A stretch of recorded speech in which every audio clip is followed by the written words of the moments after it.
जय भीम साथियों, आखिर संसद में गूंज उठे जय भीम के नारे।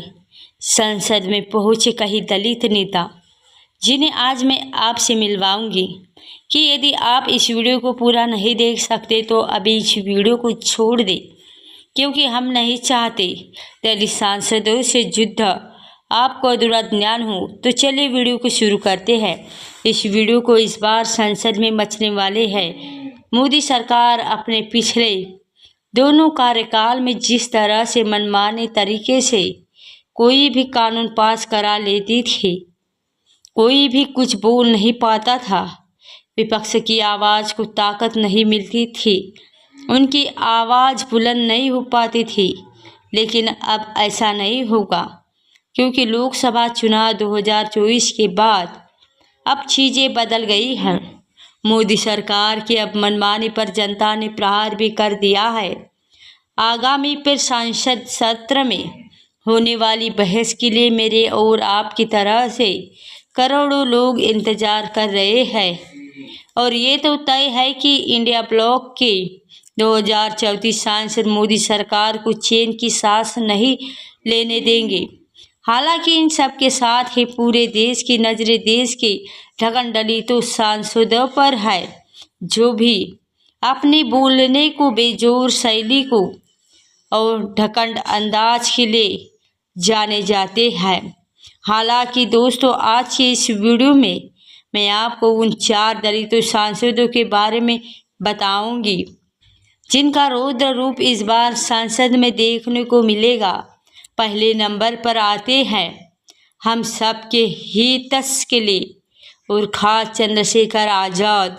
दलित राजनीति के नए ध्रुव के रूप में चंद्रशेखर ने खुद को दलित स्थापित कर लिया है और दलित समाज मायावती में नहीं बल्कि चंद्रशेखर में अपना भविष्य देख पा रहे हैं। चंद्रशेखर पिछले 1 दशक से दलितों की आवाज़ बुलंद करते आ रहे हैं। उनके द्वारा बनाए गए संगठन भीम आर्मी और उनकी आज़ाद समाज पार्टी दलित हितों के लिए कमरख से नगीना लोकसभा सीट से इस बार चंद्रशेखर ने चुनाव लड़ा है और भाजपा के ओम कुमार को रिकॉर्ड 1.5 लाख से ज़्यादा वोटों से हराया और अपने बेजोड़ अंदाज के लिए जाने वाले चंद्रशेखर अब सांसद बन चुके हैं। अब संसद भवन में वह दलितों के हितों के लिए और आवाज़ उठाते नजर आएंगे। ग्राउंड पर चंद्रशेखर का आज़ाद काफ़ी अलग रहा है। ऐसे में संसद भवन में अब उनका कैसा रूप देखने को मिलता है, इस पर सभी की नज़रें टिकी हुई हैं। जबकि दूसरे नंबर पर है जीतन राम मांझी। ये मुसहर जाति से आते हैं और फिलहाल एनडीए में मुख्यमंत्री मोदी कैबिनेट मंत्री यानी उन्हें मंत्री पद भी मिला है। लेकिन मांझी जी की विचारधारा शुरू से ही भाजपा की विचारधारा के खिलाफ रही है। आए दिन श्री राम को लेकर उनके बयान मीडिया से सुर्खियां बटोर रहे हैं। कैबिनेट मंत्री बनने के अगले ही दिन उन्होंने श्री राम को काल्पनिक करार दे दिया था। ऐसे में आगामी संसद सत्र में मांझी का मन किस करवट बैठता है, इस पर सभी की नज़रें टिकी हुई है। और तीसरे नंबर पर है राजस्थान में आने वाली संजना जाटव। इसकी उम्र महज 26 साल है और ये अपने बेजोड़ बोलने के अंदाज के लिए जानी जाती है। कांग्रेस की टिकट पर इन्होंने भरतपुर लोकसभा सीट से चुनाव लड़ा था और 51,000 से ज़्यादा वोटों के अंतर से जीत हासिल की है और कामयाब भी रही है। पिछले साल संजना ने कांग्रेस के टिकट पर अलसर जिले के काठमांडू सीट विधानसभा से चुनाव लड़ा था, लेकिन मात्र 4,009 वोटों से हार गई थी। इन्हें प्रियंका गांधी का काफ़ी करीबी माना जाता है। वह इससे पहले जिला परिषद के रूप में काम कर चुकी हैं। लोकसभा चुनाव 2024 में वह राजस्थान से सबसे कम उम्र की सांसद उम्मीदवार थी, लेकिन उन्होंने ज़बरदस्ती जीत हासिल की और अब संसद में उनकी आवाज़ गूंजे भी। अब जाने चौथे नंबर पर है दलित सांसद को, चौथे नंबर पर है चरणजीत सिंह। उनके भी नाम पंजाब के पहले दलित मुख्यमंत्री होने का रिकॉर्ड है। लोकसभा चुनाव 2024 में जब उन्होंने इन्हें कांग्रेस पार्टी की जालंधर लोकसभा सीट से उम्मीदवार बनाया था और इन्होंने भाजपा के सांसद सुशील कुमार रिंकू को 1,75,000 से ज़्यादा वोटों के वह चमकोर साबित हुए हैं। और चरणजीत सिंह चन्नी पंजाब कांग्रेस का प्रमुख दलित सिख चेहरा है। वो चमकौर साहिब से 3 बार विधायक रह चुके हैं और ये भी अपने बेबाक बाल पोल के लिए जाने जाते हैं।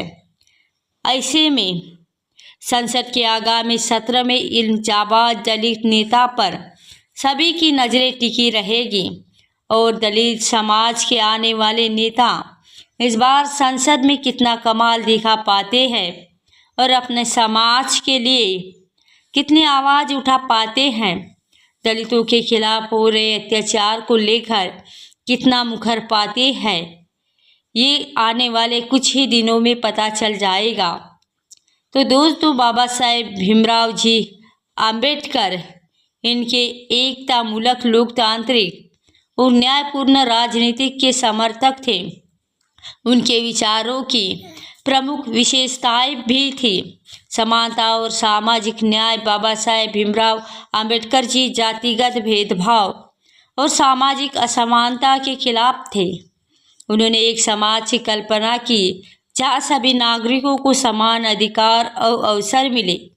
संवैधानिक तंत्र बाबा साहेब आम्बेडकर जी ने एक ऐसा संविधान तैयार करने में महत्वपूर्ण भूमिका निभाई जो सभी नागरिकों को समानता, स्वतंत्रता और न्याय की गारंटी दे और एक संवैधानिक व्यवस्था के समर्थक थे जहां कानून का शासन सर्वोपरि हो।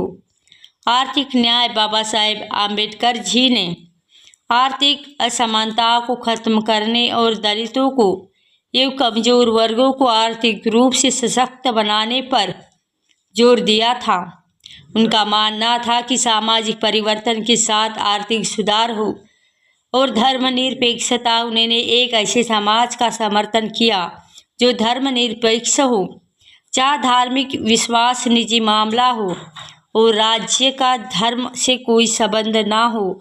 और महिलाओं के अधिकारों बाबा साहेब आम्बेडकर जी महिलाओं के अधिकारों के प्रबल समर्थक थे और उन्होंने महिलाओं को शिक्षा, रोजगार और समान अधिकार दिलाने के लिए प्रयास किए।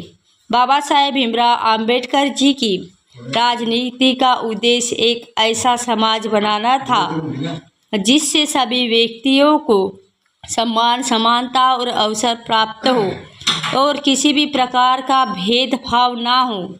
बाबा साहेब भीमराव आम्बेडकर जी एक ऐसे भारत का सपना देखते थे जो सामाजिक और आर्थिक समानता, न्याय और मानवाधिकारों पर आधारित हो।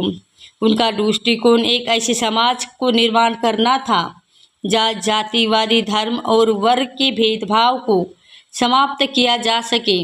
वो चाहते थे कि भारत का एक लोकतांत्रिक और धर्मनिरपेक्ष देश बने रहे जिसमें प्रत्येक नागरिक को समान अवसर मिले और उसका सम्मान हो।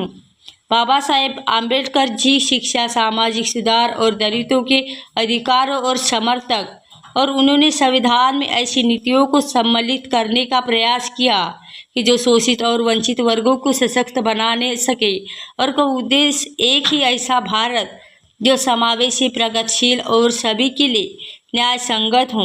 बाबा साहेब भीमराव आम्बेडकर को महान क्रांतिकारी राजनेता इसलिए कहा जाता है कि क्योंकि उन्होंने भारतीय समाज पिछड़े, न्याय और सम्मान की नींव रखी और आम्बेडकर ने अछूतों और दलितों और अन्य पिछड़े वर्गों के लिए अधिकारों के लिए संघर्ष किया और भारतीय संविधान के निर्माण की प्रमुख भूमिका निभाई और उन्होंने जातिवाद के खिलाफ आवाज़ उठाई और दलितों के लिए शिक्षा, रोजगार और तथा सम्मान की लड़ाई लड़ी और उनके प्रयासों के भारत में सामाजिक सुधार की दिशा में महत्वपूर्ण परिवर्तन हुए, जिससे वे आधुनिक भारत के सामाजिक न्याय के प्रतीक बन गए। तो दोस्तों, आपके इस विषय पर क्या विचार है, हमें कमेंट बॉक्स में ज़रूर बताएं। तो दोस्तों, वीडियो अच्छा लगा तो वीडियो को लाइक, कमेंट, शेयर अवश्य करें।